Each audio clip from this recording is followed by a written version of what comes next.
S ಬಹಳ ಖುಷಿ ಆಯ್ತು ಮೀನ್ಸ್ ವಕೀಲ ವೃತ್ತಿ ಇದೆಯಲ್ಲ ಸಾಮಾನ್ಯ ವೃತ್ತಿ ಅಲ್ಲ. ನ್ಯಾಯ ಅನ್ಯಾಯ ಎರಡು ಪದಗಳು ಹೆಚ್ಚು ಚಾಲ್ತಿಯಲ್ಲಿರೋದು ಮತ್ತೆ ಚರ್ಚೆಯಲ್ಲಿರೋದು ಅಲ್ಲಿ. ನ್ಯಾಯ ಸಿಗುತ್ತೆ, ಅನ್ಯಾಯಕ್ಕೊಳಗಾದವ್ರಿಗೆ ಲೆಕ್ಕಾಚಾರ. ಬಟ್ ನೀವು ಇಡೀ ರಾಜ್ಯದಲ್ಲಿ ಲಾಸ್ಟ್ 3 decades ಬಂಗಾರಪ್ಪವ್ರು ಆಗ್ಬೋದು, JH ಪಟೇಲ್ರು ಬೇರೆ ಕಾರಣಕ್ಕೆ, ಬಂಗಾರಪ್ಪವ್ರು ಬೇರೆ ಕಾರಣಕ್ಕೆ, ಹಾಗೆಲ್ಲ ನೋಡಿದಾಗ ದೀರ್ಘಕಾಲ ದೇವರಾಜ್ ಅರಸು ನಂತರ 5 ವರ್ಷ ಪೂರೈಸಂತ ವ್ಯಕ್ತಿ ಸಿದ್ದರಾಮಯ್ಯನವರು. ಅವ್ರು ಯಾವಾಗಲೂ ಹೇಳಿದ್ರೆ ನನ್ನ ಹತ್ರ ಕಪ್ ಚುಕ್ಕೆ ಇಲ್ಲ, ನಾನು ಸಮಾಜವಾದಿ ಅಂತೆಲ್ಲ ಹೇಳ್ತಾರೆ.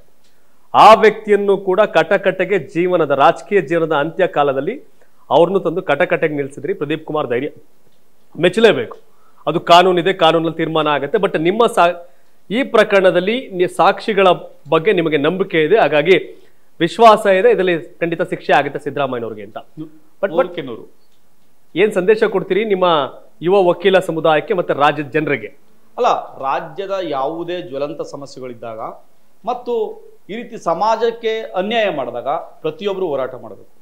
ಅದರಲ್ಲೂ ವಿಶೇಷವಾಗಿ ವಕೀಲರುಗಳು ಮುಂದೆ ಬಂದರೆ ಒಂದಷ್ಟು ಈ ಸಮಾಜದ ಪರವಾಗಿ ಚಿಂತನೆ ಮಾಡಲಿಕ್ಕೆ, ಸಮಾಜಕ್ಕೆ ಒಂದಷ್ಟು ಕೊಡುಗೆಯನ್ನು ಕೂಡ ಕೊಡಲಿಕ್ಕೆ ಸಾಧ್ಯ ಆಗುತ್ತೆ. ಅದು ನನ್ನ ಮನವಿ ಕೂಡ. ನಮ್ಮ ವಕೀಲರು ಕೂಡ ಇವತ್ತು ಕೇವಲ ಪ್ರೊಫೆಷನ್ಗೆ ಮಾತ್ರ ಸೀಮಿತ ಆಗಬಾರ್ದು. ಈ ರಾಜ್ಯದ ಸಮಸ್ಯೆ, ಈ ನಾಡಿನ ಸಮಸ್ಯೆ, ನಮ್ಮ ಸಮಸ್ಯೆ ಅಂತೇಳಿ ಚಿಂತನೆ ಮಾಡಬೇಕು. ಆವಾಗ ಮಾತ್ರ ದೇಶಕ್ಕೂ ಕೂಡ ಒಂದಷ್ಟು ನಮ್ಮಿಂದ ಒಂದು ಕಾಂಟ್ರಿಬ್ಯೂಷನ್ ಕೊಡಲಿಕ್ಕೆ ಸಾಧ್ಯ. ವಿಶ್ವಾಸ ಇದೆ, ಗೆಲುವು ಸಿಗುತ್ತೆ ಅನ್ನೋಕ್ಕಿಂತ ಅನ್ಯಾಯ ಆಗಿದೆ, ಇಲ್ಲಿ ನ್ಯಾಯ ಸಿಗುತ್ತೆ ಅನ್ನೋ ವಿಶ್ವಾಸ ನಿಮ್ಗಿದೆ? ಖಂಡಿತ ಇದೆ.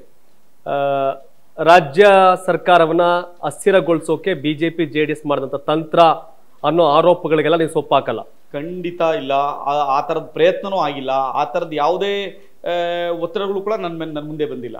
ಇದು ನಾನು ಕಂಪ್ಲೇಂಟ್ ಕೊಟ್ಟಾಗ ಇವ್ಯಾವ ಇಲ್ವೇ ಇಲ್ಲ. ಫಸ್ಟ್ ಆಫ್ ಆಲ್ ನಾನು ಕೊಟ್ಟಿದ್ದೆ ಯಾವಾಗಲೂ. ಇದೆಲ್ಲ ಚರ್ಚೆಗೆ ಬರ್ತಾ ಇರೋದು ಇವಾಗ. ನಾನು 8-9 ತಿಂಗಳ ಹಿಂದೆ ಕೊಟ್ಟಿದ್ದ ದೂರು. ಈಗ ನೀವು ಇದರ ಬಗ್ಗೆ ಎಲ್ಲ ಚರ್ಚೆ ಮಾಡ್ತಾ ಇದ್ರಿ. ಒಂದಷ್ಟು ಜನ ವಿಶ್ ಮಾಡಿರ್ಬೋದು, ಫೋನ್ ಮಾಡಿ ನಿಮ್ಮ ಜೊತೆಗೆ ಇರ್ತೀವಿ ಅಂತ ಹೇಳಿರ್ಬೋದು. S, of course. ಅದರ ಹೊರತಾಗಿ ಕೂಡ ಬೇರೆ ಇನ್ಯಾವುದೇ ನನ್ನ ಮತ್ತೆ ಅವರ ನಡುವೆ ಇಲ್ಲ.